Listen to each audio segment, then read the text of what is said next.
Hello and welcome दोस्तों।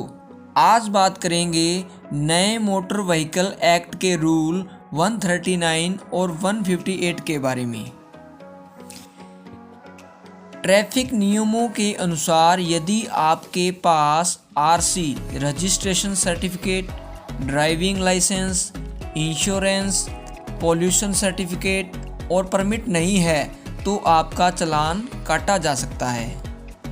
लेकिन central motor vehicle act के रूल 139 में प्रावधान किया गया है, जिसके मुताबिक यदि वाहन चालक के पास ड्राइवर के पास तत्काल समय पर भौतिक या इलेक्ट्रॉनिक रूप में व्हीकल के डॉक्यूमेंट्स जो मैंने ऊपर बताए हैं वो यदि नहीं होते तो वाहन चालक को सभी जरूरी दस्तावेज पेश करने के लिए इस नए रूल के तहत समय सीमा दी गई है। इसका मतलब यह हुआ कि यदि ड्राइवर या चालक 15 दिन के अंदर इन दस्तावेजों को दिखाने का दावा करता है तो ट्रैफिक पुलिस और आरटीओ अधिकारी व्हीकल का चालान नहीं काटेंगे। इसके बाद वाहन चालक या ड्राइवर को 15 दिन के अंदर इन दस्तावेजों को संबंधित ट्रैफिक पुलिस अधिकारी या किसी आरटीओ अधिकारी को ओरिजिनल डॉक्यूमेंट्स दिखाने होंगे। इसी तरह सेक्शन 158 के तहत एक्सीडेंट होने या किसी विशेष मामले में इन दस्तावेजों को दिखाने का समय 7 दिन का होता है।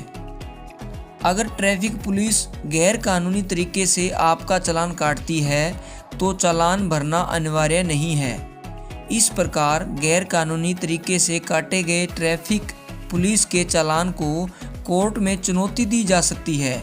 यदि कोर्ट में साबित हो जाता है कि ड्राइवर या चालक के पास सभी दस्तावेज हैं और उसको इन दस्तावेजों को पेश करने के लिए इस रूल के तहत या मुताबिक 15 दिन का समय नहीं दिया गया है तो अदालत द्वारा वह जुर्माना माफ़ किया जा सकता है।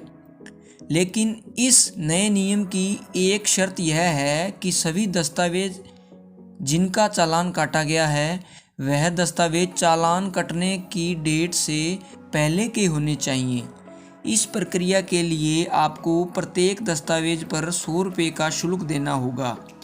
यानी कि आपका इंश्योरेंस और आरसी का चालान कट गया लेकिन मौके पर आपके पास वो नहीं है, लेकिन आपको इस रूल के मुताबिक 15 दिन का समय मिल जाता है और उस समय में आप ट्रैफिक पुलिस अधिकारी को वो इंश्योरेंस और आरसी दोनों दिखा देते हो तो आपको पर डॉक्यूमेंट्स इंश्योरेंस और आरसी के 100 + 100 यानी कि 200 रुपये फ़ाइन ही भरना पड़ेगा।